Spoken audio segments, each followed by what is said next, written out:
This is the Unshadowed Thought Podcast with James Hall. This podcast is dedicated to Michelle Goyevich, Ed White, Caitlin Treacle, and I Chan, and also all the others that have lost their life as a direct result of psychiatric harms. Okay, today I have my friend Madeline on. We're going to talk about involuntary commitment and probably some other stuff if we get the chance. I've never been involuntarily committed, but it's something I'm afraid of, something I'm concerned about and I want to learn about just so I'm aware. Madeline, in your view, what's involuntary commitment? Involuntary commitment is a legal protocol, might not be the right word, but essentially involuntary commitment is one of the most commonly used pathways to admitting someone into acute psychiatric care. Involuntary commitment has been in existence in different iterations since institutionalization. I think in like the 70s or 80s, maybe a little bit earlier or later on that time, they refined the statutes for involuntary commitment from needing treatment, essentially like a more broad generalization to a variety of disorders that would have people in long-term psychiatric care facilities and led to things like women being institutionalized by disgruntled husbands. But essentially, after deinstitutionalization, they wanted to narrow the the criteria for involuntary commitment. So they narrowed it to a very ambiguous danger to self or others. Yeah. So involuntary commitment, the criteria is going to vary from state to state, like in its specifics, but it's generally pretty much loose. I would say that like it is highly unrefined for the power of commitment that it weighs on a person that has a psychiatric condition.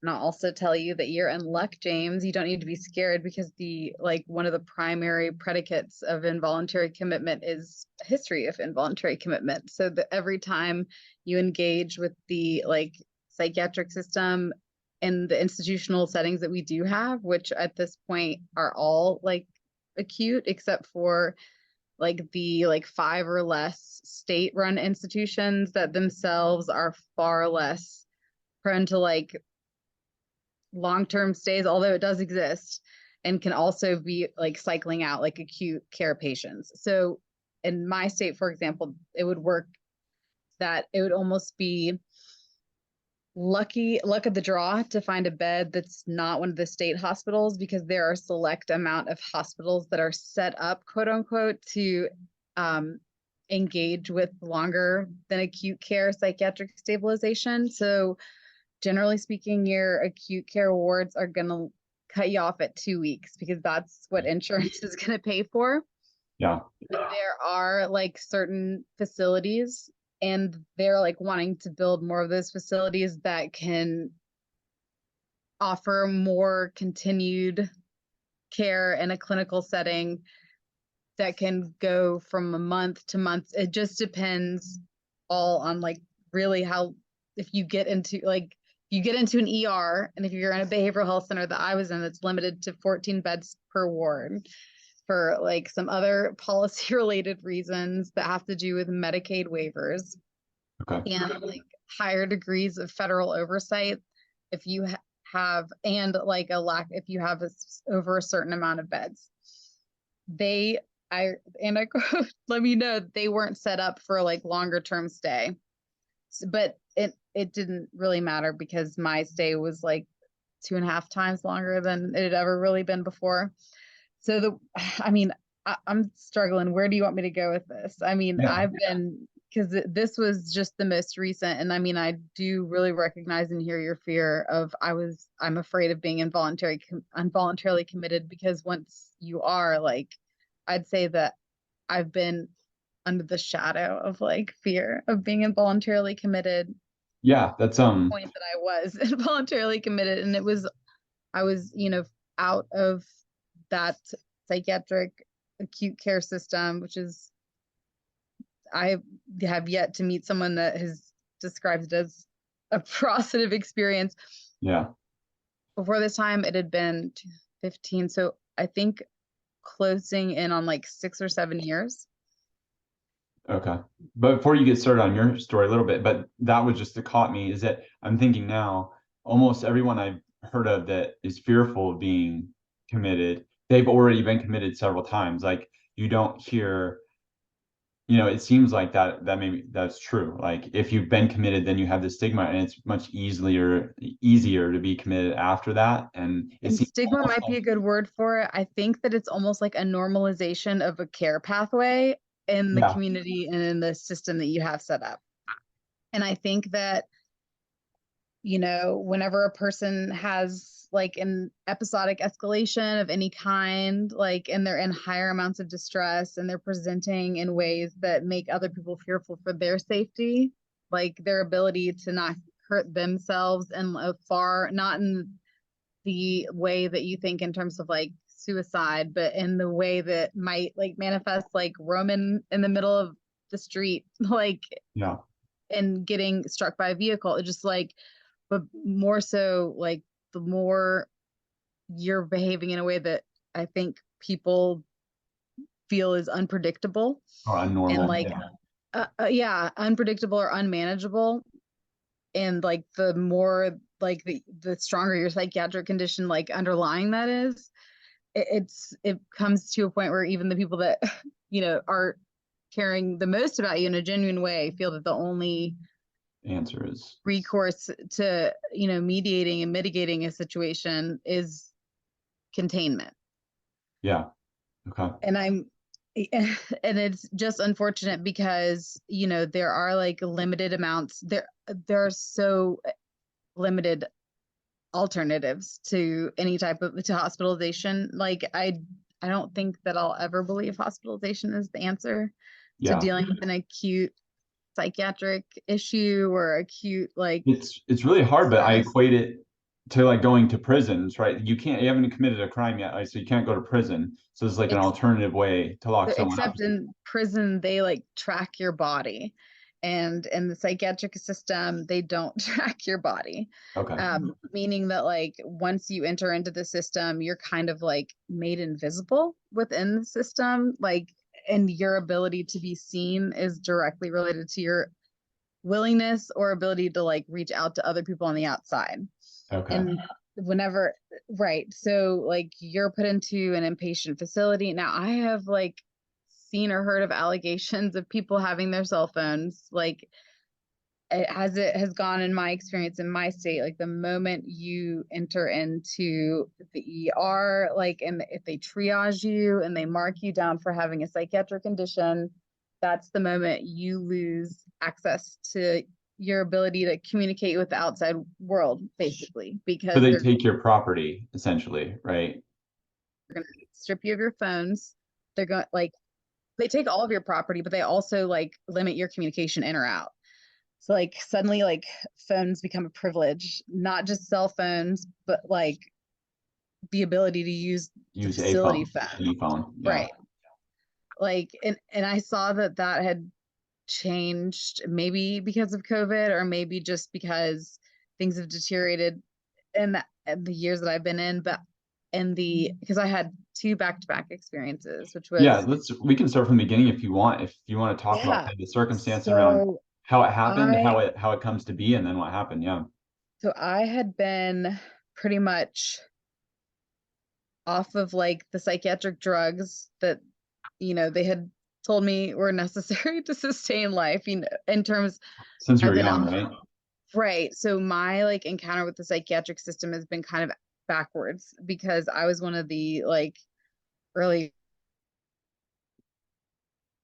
year like child psychiatry like test subjects, so to speak. So the like advent of childhood diagnosis is kind of in its like early years, like it's 30, like probably 30 years in, but the ties with like genetic heritability that are pretty much baseless and what advances in understanding have demonstrated, but nonetheless like a driving factor in like the meager prevention techniques that they have available. So I was among the litter that was of the thought that if you medicated preventatively that you could somehow avoid avoid time. an Yeah. onset.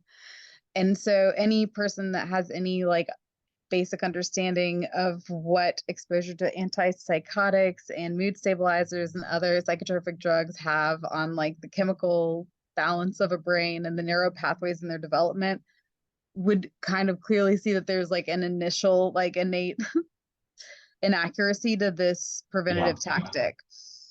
And It's a bit savage, right? For other people that don't know. I mean, Like I'm we very think it has, concerned with how.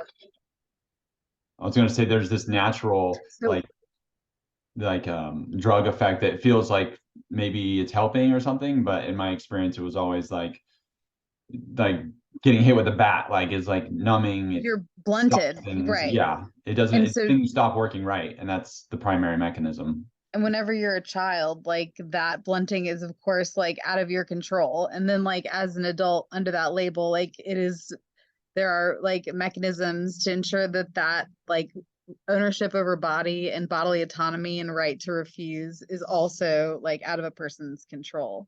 So like Yeah. if you started at like a young age, you're kind of introducing a chemical imbalance, you're interrupting like the natural development of neural pathways. I don't think it's like, a stretch.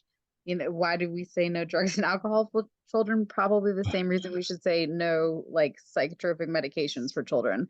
Like the benefit is almost entirely on the institutional and like community side. If the community is like the school setting and like the family that doesn't know how to deal with their child being over hyperactive or has like failed to, assemble the resources necessary to deal with like variations in children's behavior, which are, you know, kind of exacerbated because of the staunch and rigid institutional settings of school systems that we have. Yeah, we don't try very hard. Well, we're not, yeah, because there's a pill for it. But basically, like, the fear of the onset, I think at that pre-diagnosis is like always there, but like the effect of the drug is like very detrimental to just going through like the natural adolescent like development. And I mean, there are studies that like have like revealed like how these drugs can affect like mesoskeletal development. And but I mean, so the clinical like consequences have been like under acknowledged but addressed, but also what happens whenever a person has been told that these are the preventative drugs and then all of a sudden they get to a point of adulthood when onset is expected and there is an onset and then they enter into the system if they haven't been entered into it already. That's kind of how I came into it at the age of 20, which is I had like, like a full-blown psycho. I definitely like understand that there is a human experience that, it was what we condition as a bipolar or a schizophrenia or a psychosis. And I can understand how at that time, like I needed respite. Yeah. But the only option for respite is this acute psychiatric care setting, which I mean, its main and primary, I mean, its only purpose is for stabilization. I mean, they kind of say that in plain. So they're like only skill set and resources they have available to you are like a slew of medicines that make you stable. And like, what does stable mean whenever you're coming out of like a full-blown episode versus what does stable mean whatever you kind of, in this last experience, which like I was, entering into like a higher degree of like altered state, but I can guarantee you that if I had not been exposed to like the law enforcement and hadn't gone through like the dehumanization process and to enter into like my worst nightmare, which was being readmitted and admitted during COVID, would I have like escalated in that behavior? Like, I'm not sure. I think that if I had been left alone for the evening, if I had found like a place where I could literally sleep. There's so many alternatives. Right. And once you get into the hospital, like that's it. It's black and white. Yeah, I have friends in law enforcement that it's like once they get their hands on you, they have to do something and it's gonna be pretty intense. Well, once it's been involuntary. So involuntary commitment can happen through the course of like a wellness check, but a lot of involuntary commitments can go through the clerk of court, and that is like the magistrate, and anybody can do it, like family member, friend, community member, doctor. But the criteria for it is not, there's no standard. I mean, that basically, like, the validation of the problem is de facto their presence. Does that make sense? The fact that they're not showing up. And The then fact that they do show up to a magistrate to engage in the IVC, to initiate the IVC process, is in and of itself almost like matter of fact that it is okay. necessary. It's like you're here, so it must be necessary. Otherwise, you Right. wouldn't Like be you here. have found your way to the magistrate, and we, you know, so, but all that being said was that there were 2 hospitalizations. The first one, a mobile crisis unit was engaged. I mean, they still have guns. Like, they still Oh, have do to they? take your things. Mm-hmm. Okay. Oh, yes, they do. They have Okay. guns, Wow. tasers, in, like, you know, handcuffs.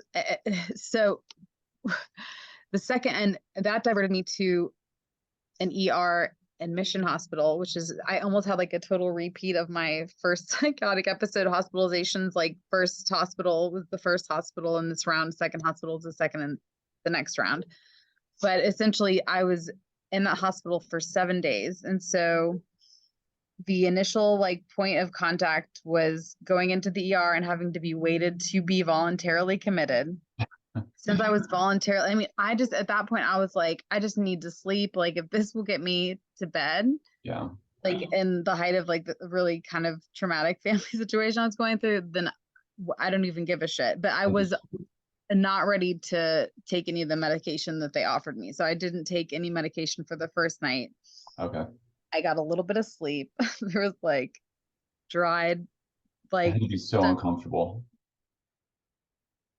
stuff on the, you know, I could still smell the person that was on the pillow before me. I Oh, mean, it was like a prison cell, because they were like, you know, plexiglass over everything. The only water that you have is like this little push water fountain. I mean, everyone's just like in a total state of like disarray, you know, because everyone's trying to be seen and get their needs met. And the way that they engage with you is, you know, a non-acknowledgement to like a retaliatory like response to any of your trying to engage, because, you know, the kind of resounding theme from, you know, people that were in there clearly for things other than like addiction, like issues with, I want to get the hell out of here and I want to call people to get me out of here. Yeah.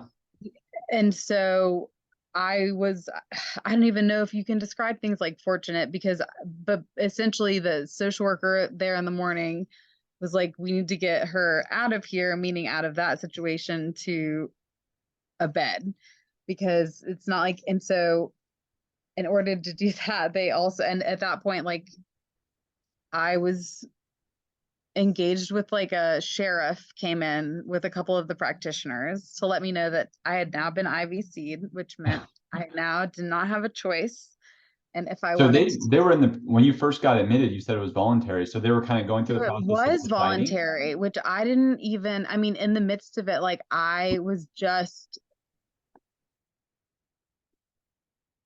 capitulating to law enforcement. Like, clearly, like a person that I care about did not know that there were alternatives for this, felt like I was in need of like safety. Like, you know, you have to kind of move forward and not get hung up on the bitterness you might have towards people that you care about and feel like should know better, because it made it really clear that like, I don't really think advanced directives do a damn thing, but I do believe like having clearly outlined like the resources and actions for your support network to take is something that could have saved something. it's Could have almost saved like a it a lot. personal responsibility. It could have saved me something, but it also could have like, you know, been something for them to reference. But I mean, neither here nor there. We got, you know, but so yeah, it was initially like a voluntary, because I mean, at that point I recognized, I mean, that I was, I don't want to say spiraling, but I was getting to a point where I was just so overwhelmed. And so, I mean, in my clinical notes, they said she came in looking like exhausted and thin. I mean, because I mean, I was like, I just had so much like trauma going on that, you know, I was not taking care of myself. And whenever I'm like activated on certain ways, like it all of a sudden I'm not eating, I'm not sleeping, I'm running a mile a minute. And I mean, I had check-ins with a retired APD, like, police officer, my cousin, the day before. I was very aware that like I was in a sticky position.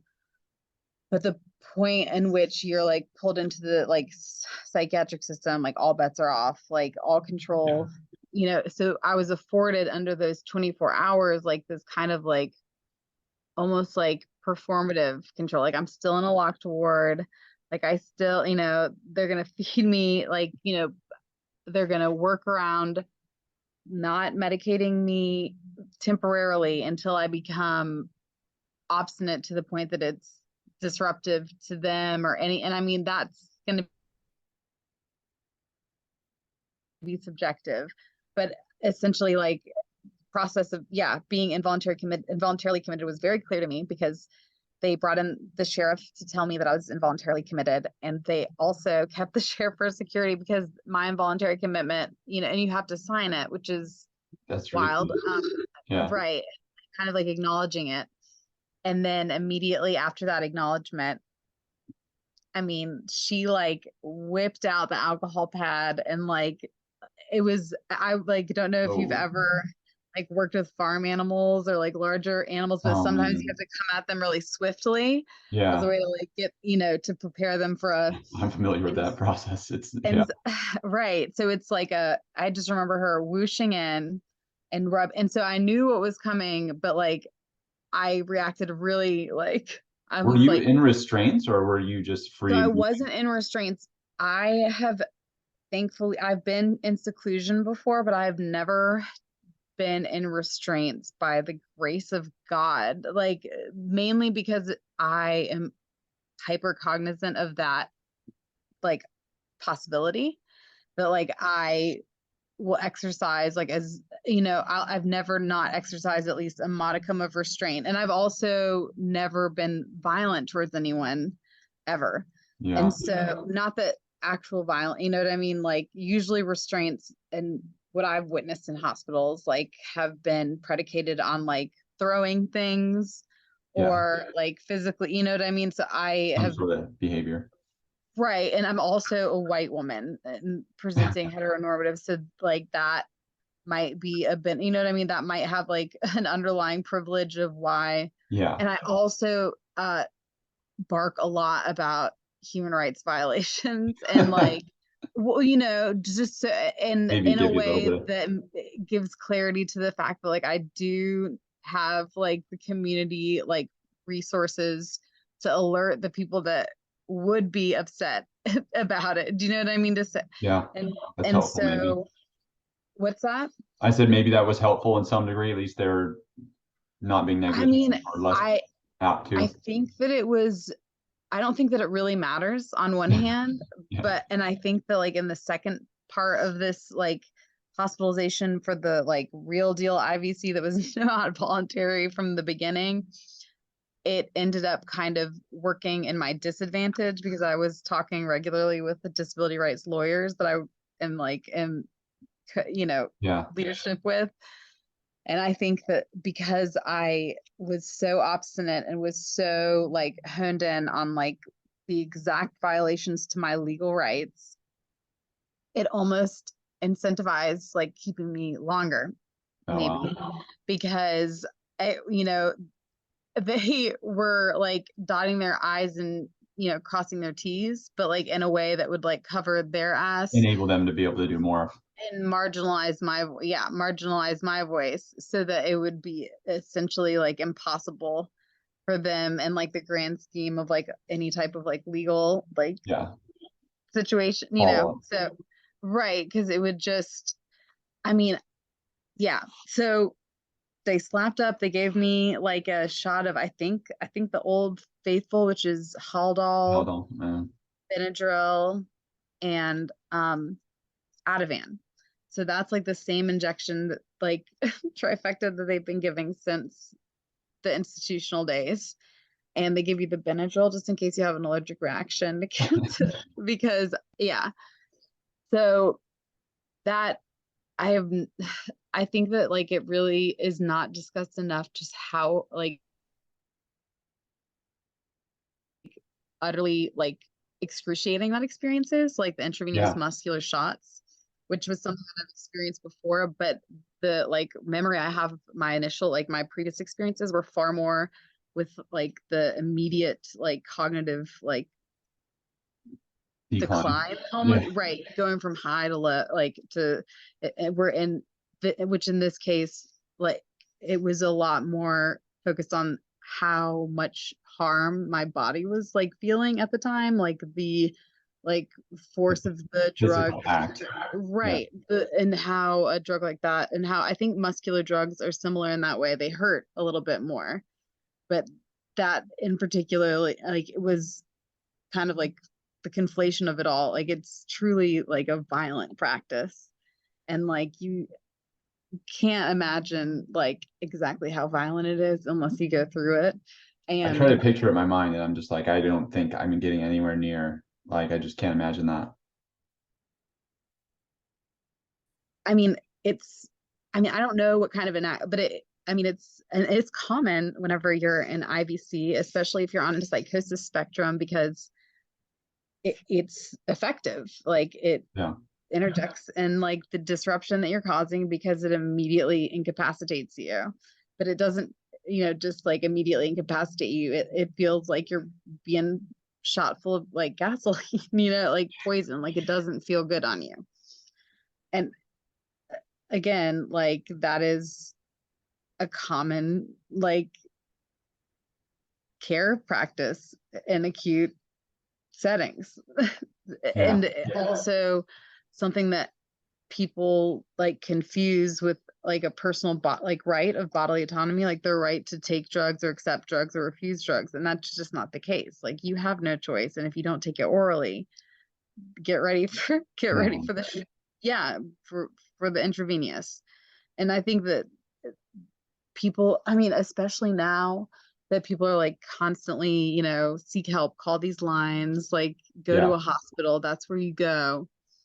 Like you're entering and you're kind of like encouraging people to like surrender themselves Yeah. to, I'm really concerned people don't understand the risk and the associated trauma that comes from that right. experience. But even involuntary, like voluntary, what begins as voluntary very quickly escalates into involuntary.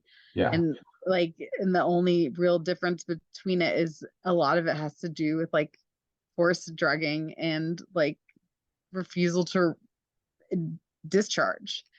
And kind of like you said before, with someone willing to go in front of a magistrate, it's all really subjective, right? Like if you're in there for an involuntary and they think you're belligerent or they have a reason that they perceive, they can switch it to an IVC. Right. So as the hospital can coordinate an IVC like based on their assessment. So if you're exhibiting like threatening behaviors, aggressive behaviors, like which can be like a slew of things, right? Or anything that like fits on like the spectrum of like psychosis or psychotic behavior, like paranoid thinking, like there's a litany of things that they can pull from to put you in as involuntary. And if you come involuntary, all like to a hospital. So I can't speak on like the specifics, but I know that it's like a phone call and like a 5-minute assessment from, the hospital. And I mean, the magistrate like doesn't seem to have like a lot of reservations about allowing these orders when they're brought by lay people. So I would assume that the systems and like practices and patterns of like engagement from the hospital would be kind of like a one and done. Like there's never Yeah. Jim you're Gottstein's The Zyprexa Papers, he really focuses in on how it's like a super easy system and everyone just goes with it essentially when someone wants to be IVC'd, like the court appoints a lawyer or whatever and they're just a well, regular and so civil servant and like they just push the paperwork and it just goes through. well, they don't even that. So it's like the appointment of a lawyer comes subsequent to your IVC. Like Yeah. in my experience and from what I'm reading on this, which right. So like you are IVC, which gives you the right to a lawyer within a certain amount of days. So like I had the right to a trial within 7 days, but up to 10 days. Because like, Okay. so that means that like your ability to petition and be seen like by a lawyer is relevant to like the 7-day hold that they have without On the period. recourse. Yeah. Well, it's involuntary, but it's like as soon as it goes through the magistrate, they're like on a time clock, but the time clock shifts based on like where your body is in the system. So if you are IVC'd at the point of the ER, like I was in the second one, my IVC in the ER just on its own lasted for, I think, about 2 to 3 days before they could secure me a bed. And the moment that I went into the psychiatric facility for a bed, then it starts your time clock, so to speak, back at 0. So the date of your actual like lawyer like representation that everyone's technically legally like entitled to, but they don't necessarily like process the steps and paperwork to like meet that accommodation unless they have reason to believe that there would be recourse if they don't. That is an additional in my state like 7 to 10 days. So we have the right to like be notified of an attorney, contact our attorney, and then our court hearing is within 10 days. So, but basically it was a total of almost 2 weeks before the hearing was scheduled to take place. And in that hospital, my hearing was delivered by a sheriff who let me know that very few people actually go through the hearing because usually they're discharged before then. Yeah. And I said, I want to have a hearing and I want to be present in front of a judge. And that was election day, and I was summarily disenfranchised and not allowed to be present in front of a judge because they recused my right against my behest, the facility. Wow. Right. That's very interesting. To say the least, right? Well, it was interesting because it is very interesting for a couple of reasons. First, I had been told of people that had gotten to see lawyers and had hearings in other facilities in other states.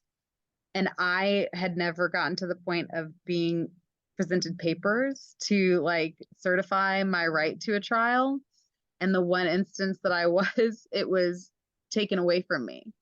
And so I know that has to be I know that has to be, it seems like it has to be a legal violation of their own processes. Yeah, right.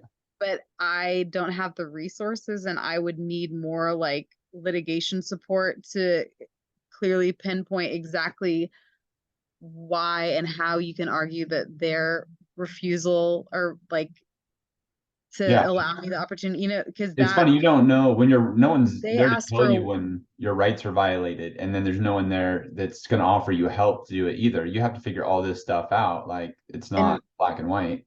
They told my partner that it would likely be waived, which I didn't and whenever I directly asked the doctor who was like the head over the ward, he said that he would have to look into the policies and procedures to see what my rights are. And I said, I know what my rights are. And my rights are that I have the right to, see like a judge and be represented by an attorney.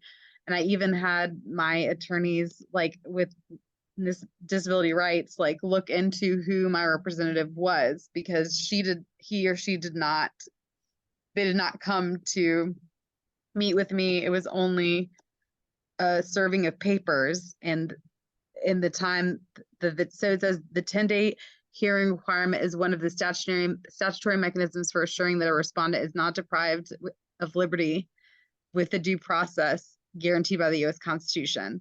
Yeah. The new law they have, okay, so this is an answer. Provide that with, sorry, because I'm really confused on how it happens. Yeah. It's because I guess they can submit affidavits of examination and certify that it needs to be waived. So the people that admit you, like, so there's an exception to your constitutional right, like to due process. Yeah, right. Yeah. Okay, so there's this kind of post post IVC legal issue, and so it helps everybody know, and it helps me understand that Well, our rights aren't always observed through the process. How I remember talking to you after you got out the second time, and it was just like this emotionally, maybe it was me, but I thought I was picking up, like, it's just really hard or just really turbulent and traumatic dealing with what happened. How did you feel about it afterwards? Like when you're looking back, when you're trying to kind of process and handle everything afterwards? so I've experienced this in some really distinct ways. And I think that the first time I was IVC'd and released, similarly to the second time I was IVC'd and released, my awareness of like the broader like misnomers in psychiatry, like the fallacy, like in like the treatment and the way that like general public understands like mental illness to work, that was not there in the first two rounds. So it was kind of, you know, innately that it's like harmful and that it hurts and it feels wrong, but you don't have like the resources or like the background knowledge to, or the language to articulate like why it is wrong and like the depths of its wrongness. So this time it was like a whole different rodeo of like understanding like in the years prior, like why exactly like involuntary care and like acute psychiatry and like the biomedical legal like paradigm that we follow in this country is inherently like flawed and is like in grand like violation of like human rights and What is just to be basic human? like, well, right, but I think it was a lot. I think it's a lot harder to enter into a space with the awareness that it is like a violent, separate, like like, you know, sacrosanct, like, you know, place where bodies are just bodies and they're not humans.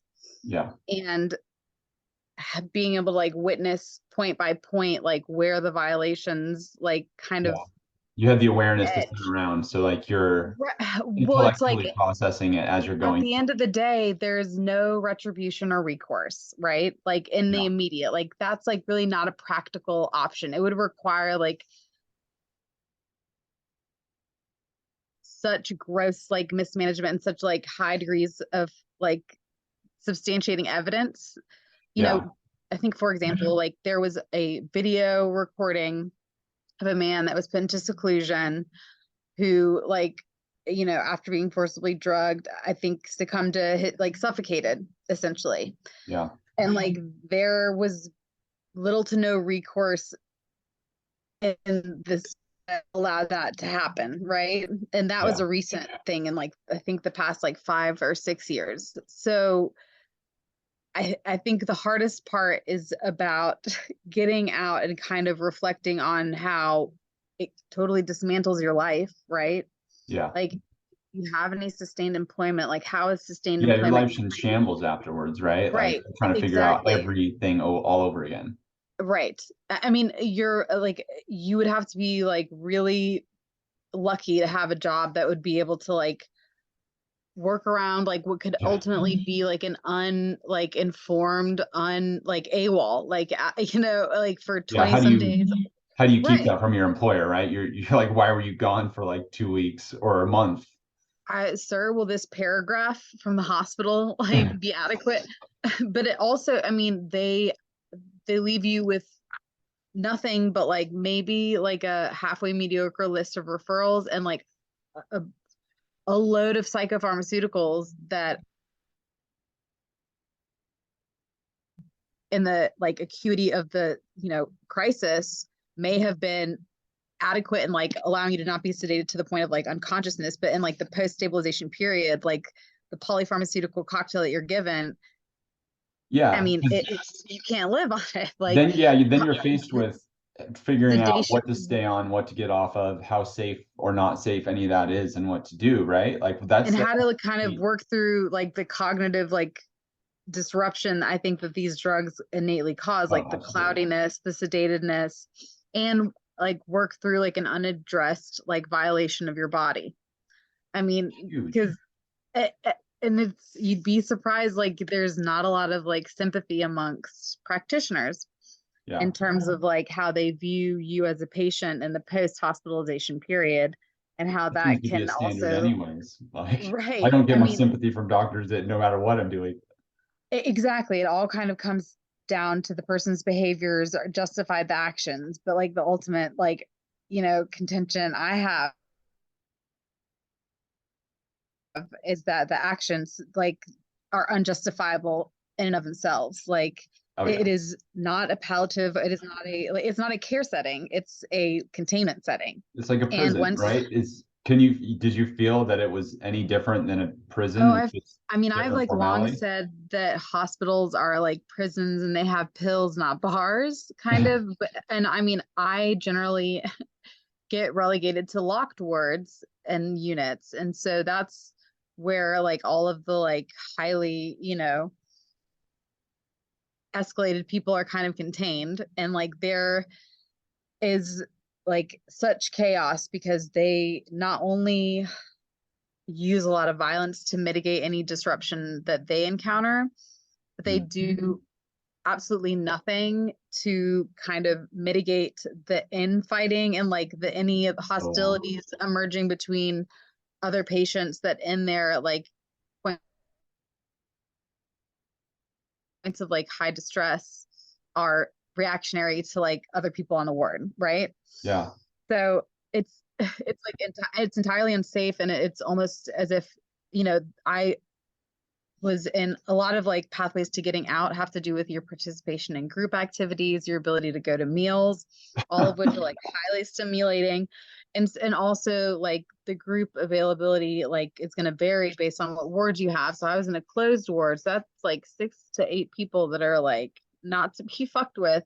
And like the group participation, they give notes on, your ability to go through it, but they do nothing to mitigate like these like hostile like kind of Yeah. Nothing to ensure your positions safety. everyone's coming from, because everyone is like, get me out of here, like Yeah. I will, play this game but with you as much as I can, and I will in some instances like use other patients if that makes me feel like it'll give me a point of, I mean, that's, I didn't, but it was done to me essentially. Like I became, in my experience, I mean, this was a first for me, but I was kind of like a target of like 3 people that were like in their various states of like distress, Yeah. and that like our personalities clashed in large part because I mean, it was just a matter of like everybody coming from their different points of view. But like it got to the point where like it was like if I had not like actively disengaged and de-escalated, like it could have very Would have turned quickly to and violence. easily Yeah. turned Or it, yeah. escalate. Yeah.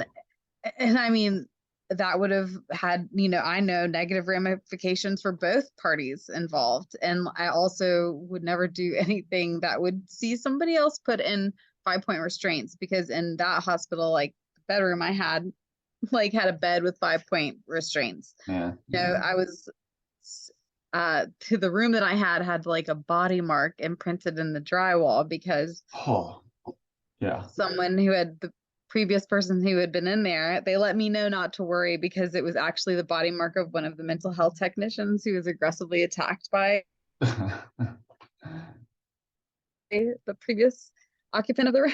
Oh yeah. I Great. was like, it doesn't do a lot to like reassure me that don't worry, this isn't us like throwing them up against the wall. This is them throwing us up against the wall. But needless to say, like it's, I mean, it is dangerous in those facilities, and like the people, I mean, for both the practitioners and also for the patients. But we don't hear very often about like the dangers of the patients, or also like any type of like critical reflection on a person's right to be reactionary whenever they're being Yeah. Exactly. subjugated. because it's like That's expecting somebody to just sit and take it whenever you're looking for an escape of like a pretty inhospitable and humane environment. yeah, there's so many fallacies and problems with like justice and human rights in that situation. And to know that like your human rights are readily violated already, and then you're in that Well, I scenario, but all think just also your life not you feel profiting. like your life is at risk, and your Yeah, life it's a is at survival risk. situation, right? Did you feel I like mean, it you're in the truly freaking is. wild with wolves? Like, But I mean, as far as like what the literature shows, like the rates of suicide, like post hospitalization, are like exponentially higher within the first like 6 months, like 9 months, and 12 months following, and hospitalization of any kind, it voluntarily or and involuntary. how does that, and that makes perfect sense, right? We look at it, right? Like you go through an inhumane experience, and then you're under this crazy drug cocktail that's called stabilization, but it's medical stabilization, Which right? is sedation for, I mean, I don't, I am, I mean, I'm even at a point right now where like I'm begging to like believe that like these pills, but the pills are like, they don't feed you, they don't house you, they don't give you quality of life. Yeah. The pills So just give, you know, yeah, space, I guess, to stabilize, but stabilization is really just sedation. And yeah, yeah. I mean, So they're degrading every different quality of life you have, and also your social quality of life, because, right, you have to justify to a job and a family, like what happened or whatever. And then when you're out, you're just out, right? They're not like there's no quality of care afterwards to try. It's almost like being in the I mean, military, right? Being in a different environment overseas, maybe combat zone, coming back, and you need to readjust to life. There's kind of this transitionary period, and you don't get that, and no, everything's been taken away from you. Like that's how could suicide rates not go up in that scenario? right, exactly. And I How mean, could we not care? and then on top, so it's almost like psychiatric wards, like whether you go involuntarily or involuntarily, like they act more like an incubator to like Yeah, and then you're in there for ultimate harm to self a or serious others. reason in the first place, right? Yeah, it's like it's almost like I think of eugenics, right? It's like it's almost like they're trying to make it so hard that a lot of people don't survive, and then the ones that are left in this state where they just have to be Their kept survival there. is also, I mean, or their survival is based on silence. Do you like the Yeah, ability to like yeah. After that, you just make yourself re-infiltrate as society and quiet not and be as known, small as right? possible. But I mean, like definitely like there's definite historical like connections to like the role like people with physical and mental differences and disabilities played in like the architecture of like the Holocaust, right? And it's not Yeah. to compare the two, but it is to just kind of like reflect on the fact that at the end of the It's day, not like maybe comparative, those, but the ideology appears the same. Like, why haven't we well, gone through this one ideology? fueled the other. Like America birthed eugenics, and like the statistical like development of the sciences that are underpinning psychiatric like medicine and the biomedical model have by and large like been birthed out of these forlorn attempts to control like the feeble-minded, the like disabled, and the people that can't contribute to a capitalist neoliberal like Yeah. racialized economy, right? That was And one of the so biggest eye openers I that mean I it's had was learning that well, how popular eugenics was in the United States previous to World War II. And then World War II happened, and it was really overt to everybody that this was a bad idea. And then all of a sudden, these laws were just kind of abandoned and let, but but a lot of that's them are still actually even there. they actually didn't abandon them after World War II though. Yeah. Because after like within like the years like up, I mean, because it was the Virginia Commonwealth, I think, was the first state to adopt like a eugenics board. My state, North Carolina, had a eugenics board. We were number 3 in sterilizations. So they continued with the sterilizations, like which was upheld in a Supreme Court case that still stands today, Buck v. Bell, where they said like 3 generations of imbeciles are enough, That's so essentially. wild. But and so, I mean, just like they've never, yeah, they have like absolved and dissolved or otherwise like adjusted their legal charters, but I think there was a majority of states that had some like eugenics board or eugenics law that was actually practiced just as much, and if not like more, like following World War II, but under like different, auspices and like, and right. there's the shift to psychiatry, right? It's the same kind of They stopped ideology it, in a they lot of stopped ways. at procreation as opposed to like, complete sterile like elimination. But elimination has always been like a corollary argument for care practices because of this belief that it's an inherited burden. And also I really feel like this kind of like sly like influence of the like dominant like wealth in the country, like the Yeah. Rockefellers and I hate to be like, but truly the Rockefellers funded a great deal of research, and like their protocols like changed as the New Deal emerged. So like Yeah. addressing social like support and welfare services meant addressing like the proliferation of poverty, right? Because the people that were taxed the most and most subject to like loss of capital were the ones that had the most. And Yeah. so driving research in terms of like sustainability of your own wealth, I'm sure would have to underlie this idea that poverty is something that is not inherent to the system of capitalism and this natural progression of like evolution by way of civilization, but instead is an inherent flaw in a body of a person not equipped for this world. So instead of having to like address meaningful like distribution or like, reallocation of resources that banking system, Yeah. like the family is the Rockefellers, I know for sure, but like others as well with like a lot of wealth that could fund this private research. Essentially, gave a You have a modern basis. example. My dad told me about this, where I grew up in a small town in Washington State, and Boeing was a big company there. And what I didn't know, my dad was interested in what the goings on at the school there because I went there. And he said Boeing offered the school a new computer lab, right? Like all built out brand new. And my dad had gone to the board meeting or whatever, and they're like, it's free. We'll get this lab from Boeing and all this stuff. And either my dad brought it up or someone brought it up. It's like, well, is that it, just free? And they're like, no, we have to institute this curriculum that they're Right. giving us. And for a lot of people that may seem benign, but this is the historical precedent. Like, why can't Boeing just give a computer lab to the school? They have to make this effort to indoctrinate the kids.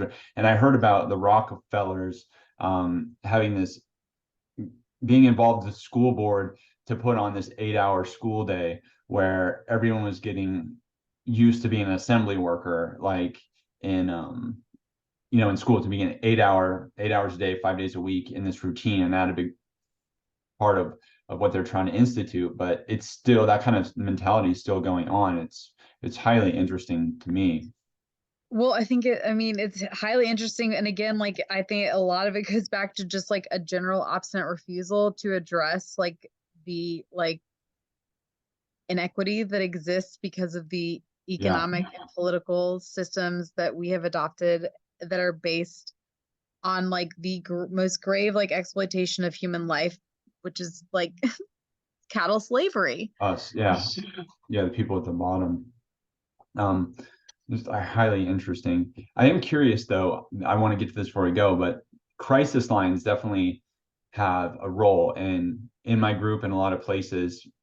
And it's not to cast So doubt crisis or lines. malice on anybody, but a lot of people are under the impression that crisis lines are really, really helpful. And I know they help some people, or I'm willing to guess that they help some people, or at least it makes people feel like if things get really bad, there's a place to be helped. But I've talked about this IVC stuff. I know you have a unique perspective and understanding in terms of the dangers there. Essentially, if you call in and you say you're suicidal and they believe you, you can have law enforcement officers at your house really quickly, and then they make the determination of whether you go through this process that we've identified through your experience and our knowledge as highly increasing your chance of suicide or harm coming from other people and professionals and other people that could be in there with you, right? Right. I'm wondering, I don't think there's any data on this yet, but I'd like to see at some point, like the instances of involuntary commitment, like following crisis line Yeah. contact, like primarily 988. Because whenever you say crisis line, like there is a very specific type of like crisis line that can be helpful to call. And those are generally few and far between. And most of the time, they're the ones that are like hosted by people with lived experience, right? So they have like Yeah. clear, defined like terms that they're like not going to divert your call. It's a warm line, is what I would call it. Yeah, I know the ones that are like, they promise it's going to be anonymous and everything, truly anonymous, like they're just there to help. They can't hurt in any way. Right. Right. And so with that, so are you, whenever you say crisis line, you're talking about 988, right? To be honest, like I'm really uneducated about it. I know there's harms. I've read different stuff and the details have probably slipped from my mind because I've never actually used one. So 988 has been recently rolled out as like an alternative to 911 to call for suicide and crisis. And so 988 was formerly like operated under the National Suicide Prevention Lifeline, which I know a founder of it was initially a person with lived experience. I do not think he continued with them like through moving forward, but essentially what I understand of 988 based on this way that it's in place is that it goes through like an alternative route to dispatch, but they're still connected to the 911 emergency system. So there is like no criteria, like in terms of like if there's no criteria, I guess, generally to like what a magistrate can say is your grounds for admission. So I'm thinking of like, who would I expect to be like professionally trained? What would I expect the professional trainer of the person receiving the call to be based on? I'm going to think it's a biomedical model. yeah. I don't know, but I would assume that there is just an innate feeling of accountability and liability whenever a person is doing an intake in those calls. If someone is expressing like immediate distress, I am not aware of any like targeted like educational like training that is available to divert the receiver of the call from like jumping to services that are available. And in communities, the only services that are going to be available are the ones that are going through the 911 dispatch. Yeah. So I mean, it's being rolled out. What I hear of it now is that it has geolocation capacity. So that means that whenever you call, it can pinpoint you. So it like leaves like the option of anonymity off the table. And like, I'm fearful that it will result in just as many encounters with law enforcement as we're already seeing because of the fact that they're in the same dispatch system, they're working in the same system, they're being educated under the same biomedical legal landscape that we exist in. And again, like outside of crisis lines that are more termed warm lines that are run by people with lived experience with like a directive charter to like avoid hospitalization and provide emotional support like exclusive to the phone call that doesn't infringe on a person's personal liberty. I don't see this as being something that's going to resolve our current like overuse of acute psychiatry settings. Yeah. And it may in fact like exacerbate or otherwise like aggrandize like the use of IVC through, you know what I mean to say? It seems like it opens the door for opportunity, which I don't necessarily see all the time as like an overabundance of use, but more unfair use. Like people that again that aren't savvy, they're just calling and they are in crisis.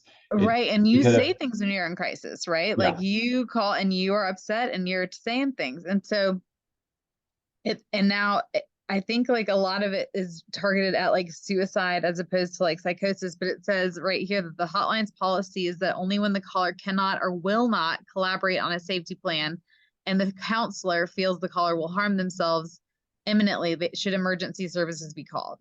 And again, like that is all a subjective perspective. And if you're calling on suicide, like I have to believe that the person receiving the call, the counselor, the screener is going to feel a certain point of accountability. And if they themselves have never been subjugated or otherwise like Yeah. funneled through the psychiatric care system against their will, they're like They're they're apt more to like be, compassed yeah, to right. just believe a person or not, rather be safe than sorry, but it's really inverted in that situation.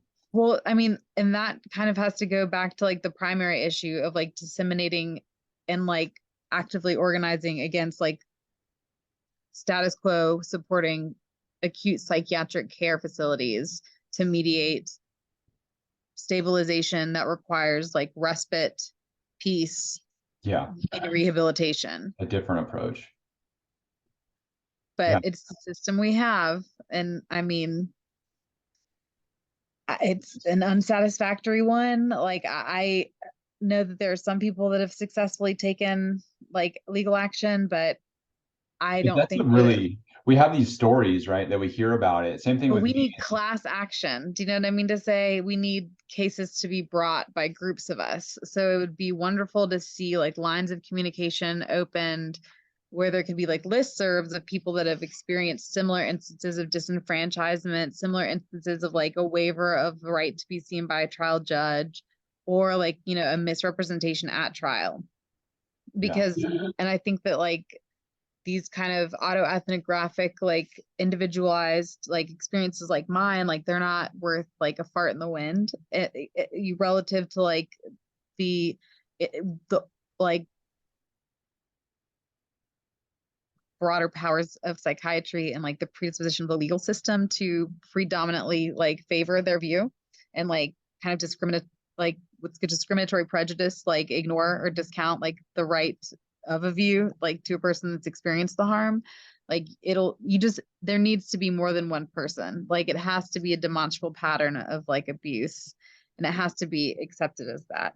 And I don't know exactly what or if that will happen, but I would love to like know more people that have experienced similar things. I'd love to see outreach into the hospitals like the old days to like figure out what's going on and to find ways to connect with people immediately, like post hospitalization, if only for organizing, you know, and support. Yeah, we're really disconnected and siloed nowadays, right? Like it's Yeah, and I mean I've been in a hospital before that had a strict policy of no exchange of contact under yeah, and I mean, and that had to do, their basis of reasoning was that in case you contacted a person to do drugs with them, but like it also is just kind of like an underlying like no, like you are invisible when you are in there, and then you're also made to be more invisible to one another, like yeah, it throughout. also seems like a prison camp or a and internment camp or something. It's like we don't want you strategizing against us, so no Right. communication. I mean, there's no, I mean, it might not be a conscious thing, but there is no benefit to like the organizing of people around their lived experiences. And so I think that we kind of like, Why do I you think think, that is? I mean, there's plenty of tools online and stuff to get people together. I mean, I know people like hate talking about this stuff, and honestly, I was going to ask you, and I was like, I don't know if she wants to talk about this stuff. It's horrible. Like, I mean, I'm happy to talk about it. I feel like I wish that it were more informative than it feels like it was. And I guess what my hope is that like there needs to be as much as there needs to be like space and inclusion for voices of people with lived experience of these situations, like in the broader domain of mental health. There also needs to be more inclusion and like compassion shown to each other, like in terms of how we like exchange and enter into a space of collectivity to start to harness our shared, you know. yeah, there's a lot of really powerful voices that are really disinclusive and, angry and all this stuff in the harm community. And they breed a lot of distrust and feeling unaccepted and judged. And I'm so against that. It's so agitating to me when we're in the biggest position to help each other, far more than anyone, any other community or any other group. And I think that like more mainstream like advocacy organizations and like the like common like accepted role for a person with lived experience is to stand in the individual of like being the individual of their story, So there's like a pornification of voice where you're allowed to bring your recovery story in, but only if your recovery story fits the narrative that we want it to fit. So, and also only if we like accept or like deny you based on how you present to our organization. It's so jacked.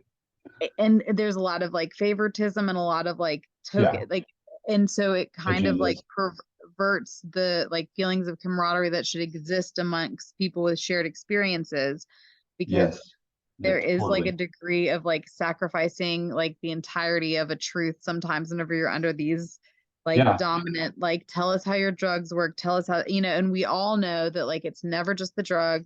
We all know that the experience of involuntary commitment is extremely like difficult, right? Like whether we can go years into the future and reflect on it, but at this point, like there is a divide between people with lived experience on the basis of fucking terminology. And there really should be like, that is a debate for a later time. Yeah, like that's totally non-primary, like non-critical. We have, well, I mean, even if it is critical, we are in no position of power or control to dictate how that language is going to be reflected in the predominant bodies of knowledge and the schools of thought that are dictating our distress and causing more distress and violating our status as like equitable citizens, fully enfranchised, like with human dignity. So like more needs to be drawn on how we can stop assisting in like, I think these rose-colored glass view of like it was worth it because it was the only way we could, and you know, stop complaining. You ought to be grateful we had compassion in our hearts to take you out of community against your will and forcibly drug you into a state of silent, sedated, like stagnation long enough, you know, to adequately relinquish all of our accountability to your future care. And so like, and there's a role like for people that have been harmed in all ways, right? But I would hope that the people that have been harmed by way of like an experience that was a misguided misinformation of like the dopamine imbalance, or like a promise that you could believe that innovations in healthcare and sciences are equitable to other domains of care, and have found themselves victim by way of a treatment that was never necessary to begin with. Like, I guess what I mean to say is that is wrong, and it is continuing to be a bigger problem that's going to contribute to more involuntary commitments. But at the end of the day, like the like subset of human experiences that have been, you know, conditionally diagnostically termed like psychosis, schizophrenia, bipolar 1, like those need to be elevated to the point of like, if you can heal, if you know, heal the worst, heal the rest, like it's anyway, because at this point, like at the end of the day, like I feel like there's still growing problems with IVC, growing problems with psychiatry generally. But at the end of the day, that's like the most marginalized identifiers within the diagnostic criteria, and it has the most severe sociopolitical, economic, and legal consequences. Yeah, exactly. Go far beyond anxiety, depression, which are valid like syndromes of, you know, whatever. Yeah. Like, and now they're like gateway syndromes, right? Like, right. And they put you in the pathway of drugs that can induce a psychotic episode for sure. Exactly. But at the end of the day, like there is like still, I think, a layer of hiddenness and just kind of isolation within the diagnostic criteria, because I do believe that regardless of what your terminology is, like there is something of a fear of a more severe condition. And so because and ultimately that fear needs to be discussed. Like, why are you afraid?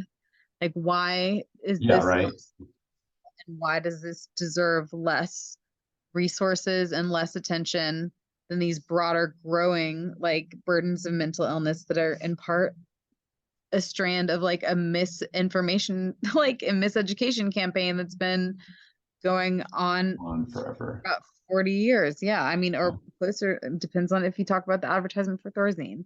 But yeah, so I just I don't know if you got what you wanted from this. I felt pretty underprepared. No, absolutely, I did. I just wanted a candid conversation. And if anytime you want to come back and talk about things more succinctly, I know there's a lot of other topics that we want to talk about. Right.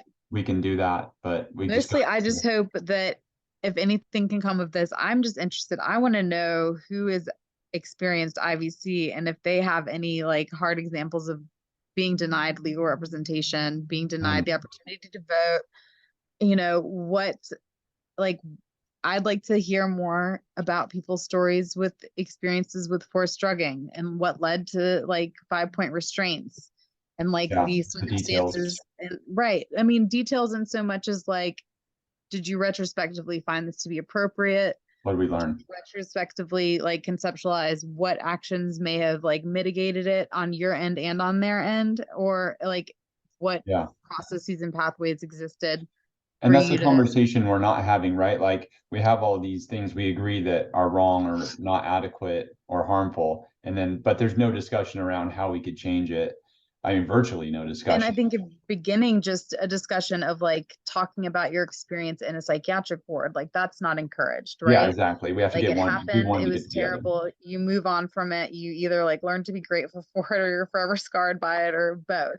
But the point is that I mean, I would like to see more open discussions of what were the circumstances leading to, where was the justification as it came from their end and on your end, like what is your like feeling of like if that justification was adequate, like if you feel like you deserved that, like why? Yeah. And also, if you what your feelings are on the fact that it happens to more severe degrees of like violence and subjugation amongst people of color and people that are not of the like dominant socioeconomic Yeah. or. Was that your experience or did you have a different experience or Right. I would just, because I mean, I know that I think that it's time to start like discussing it because right now we're like at the crescent of a wave of like involuntary commitment orders that are going to extend from Yeah. out from beyond the hospital and are going to look a lot like conservatorship on the behalf of like a mental health agency, Yeah. so I'm concerned we're at the beginning of something much, much we bigger. And we are. And like you just have to look at SAMHSA's fiscal like year over the past 5 years. I think we're in the third or fourth year of their 4 or 5 year cycle. And they allocated, I think, about over $20 million across the country for a demonstration project across state for assisted outpatient treatment, which is effectively community allowability by way of court ordered forced drugging. So it's transitioning services that are not in hospitals into the community, but in a way that is highly surveilled and includes like these of, I'm sure we're going to see more of like the Abilify with the nano trackers to monitor. Oh yeah, we were talking about that the other and day. its transition Blows my and mind. right, and it's transitioning under court systems and in some instances like